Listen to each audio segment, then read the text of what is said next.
Good morning and welcome to Shattering the Silence podcast. I am your host, Monica, and today is not going to be the scheduled recording that I had scheduled for today. Although we're still going to talk about forgiveness, I do have to come from a different angle today.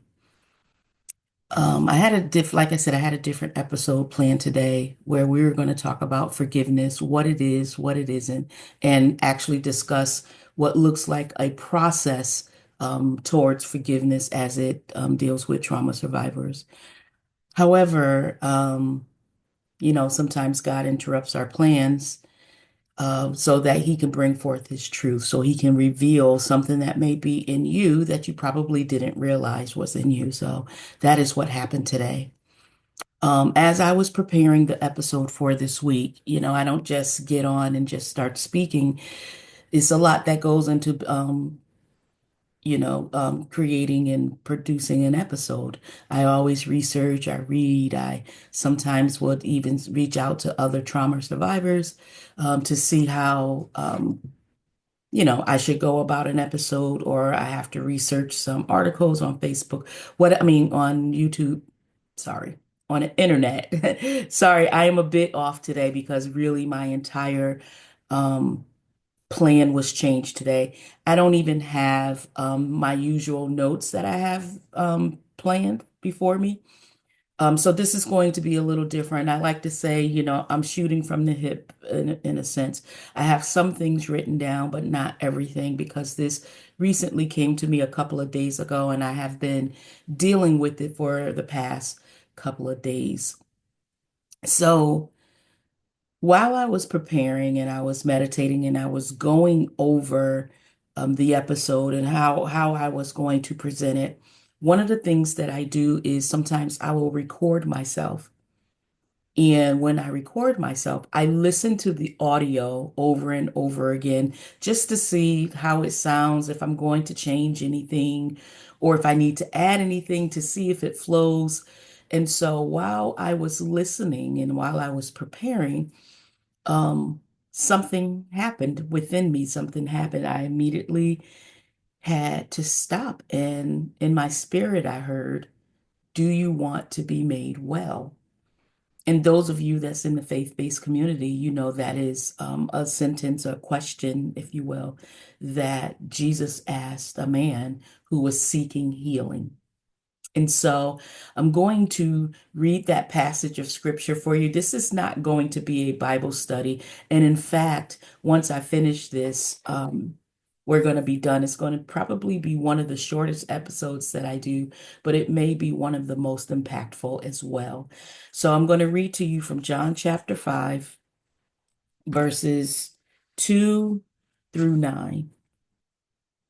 Now there is in Jerusalem by the sheep gate a pool, which is called in Hebrew Bethesda, having 5 porticos or porches.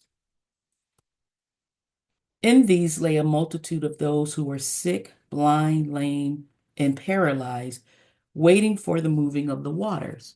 For an angel of the Lord went down at certain seasons into the pool and stirred up the water. Whoever then first, after stirring up the water, stepped in was made well from whatever sickness with which he was afflicted. And a man was there who had been sick for 38 years. When Jesus saw him lying there and knew he had already been sick a long time, he said to him, "Do you wish to get well?" The sick man answered him, "Sir, I have no man to put me into the pool when the water is stirred up. But while I am coming, another steps down before me." Jesus said to him, "Get up, pick up your mat, and walk." And immediately the man became well and picked up his mat and began to walk. And so when I meditated upon that scripture, when I heard that question, "Do you want to be made well?" I immediately started saying, "Well, I am well. I'm just preparing for the episode. I'm just you know, I'm well. I don't have any issues here."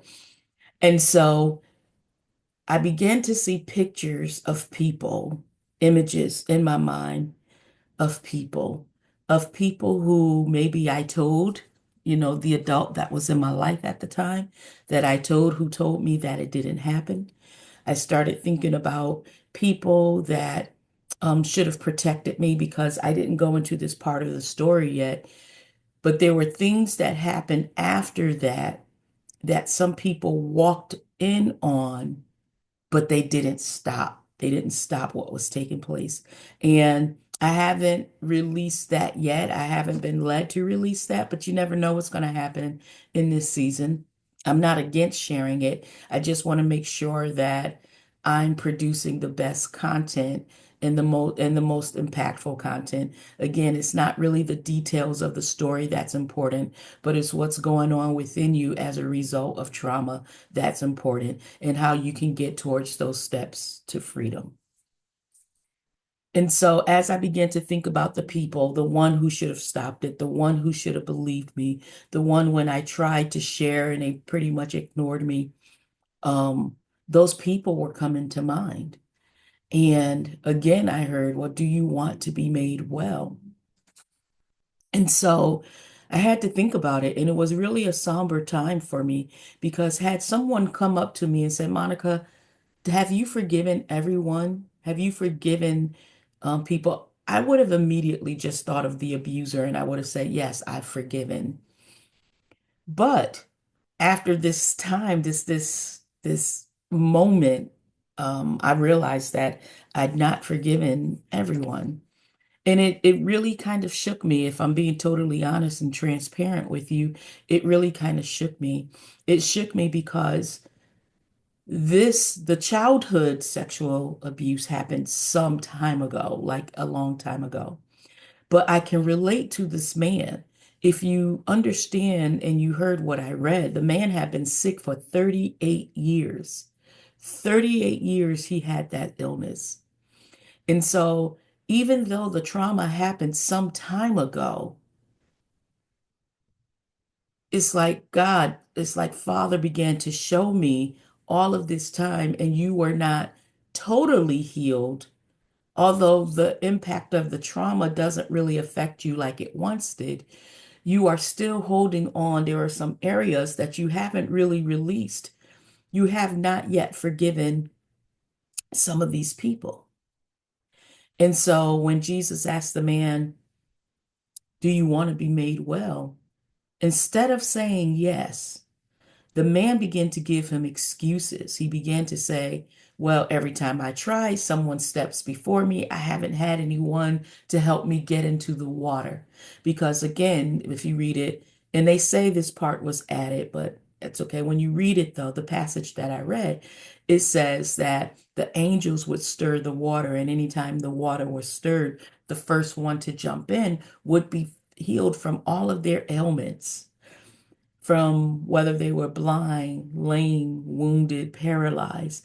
And if you think about it, those that have experienced some type of trauma, we can relate to the blindness, the lameness, the feeling, the woundedness, paralyzed. Sure, it may not be us in the physical sense, but metaphorically, we can relate to being blind. We begin to close our eyes to things that happen to us. Why? Because we try to suppress them, the woundedness that have taken place within our souls. We don't necessarily go ahead and seek the healing, that emotional healing that we need. Paralyzed. Sometimes we're so paralyzed we can't move forward because of that trauma, and we constantly um, remind ourselves or relive the event that happened to us. So it prevents us from that forward progress. And then when we hit that crossroads in life, when we have to stand there, we have to view where we are and we're trying to move forward, but now we're at that crossroad and we don't quite know how to navigate it. Why? Because all of those things over all of those years, they're coming up. They're coming up. They're within us, and we have to make the choice. We have to take that first step in order to get that freedom that we so desire. And so, even though I thought I'd forgiven, I wrote down here, I'd done the work of forgiving my abuser. I checked that box, but God showed me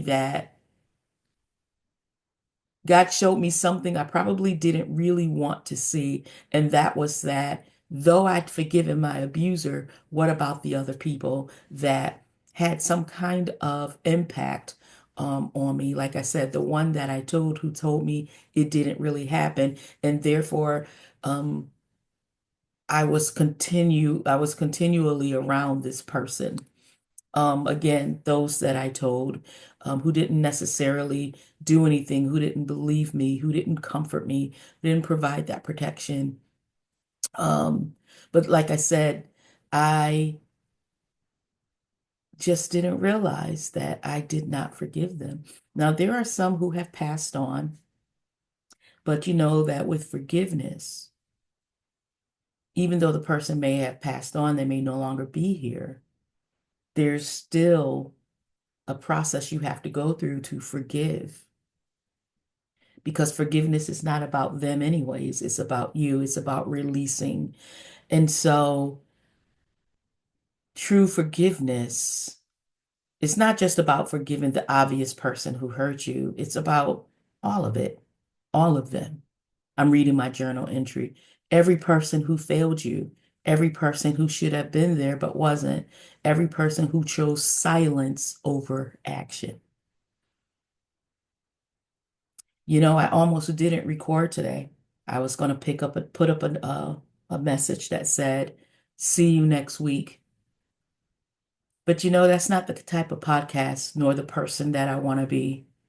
I want to be able to give you the good and the bad. I want to let you know that sometimes this is an ongoing process. And don't let anyone tell you you should have been healed by now. It should have been okay.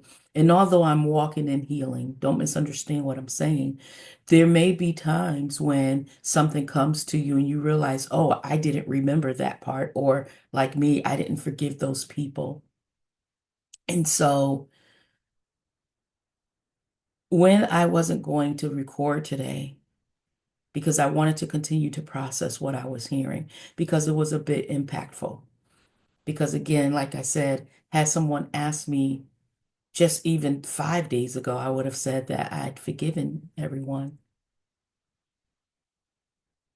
But clearly that's not the case. And so I came on here because I wanted to be transparent.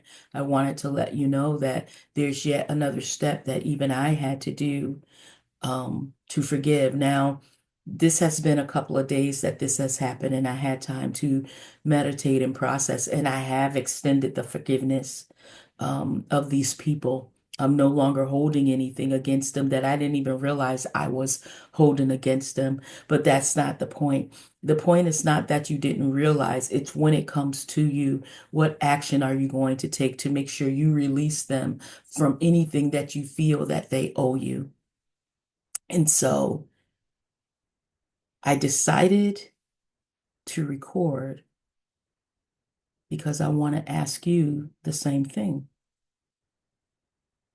Do you want to be made well?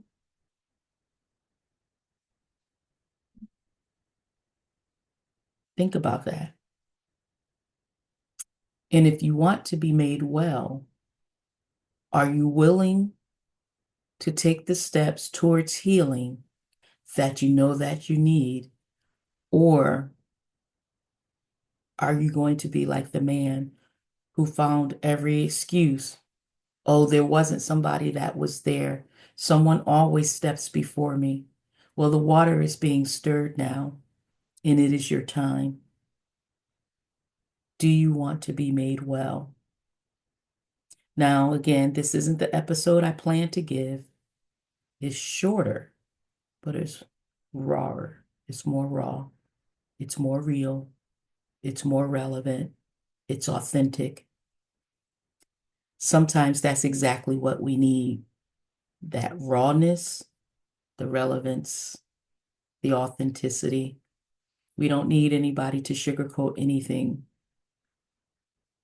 Next week, we will speak about the planned episode on forgiveness again.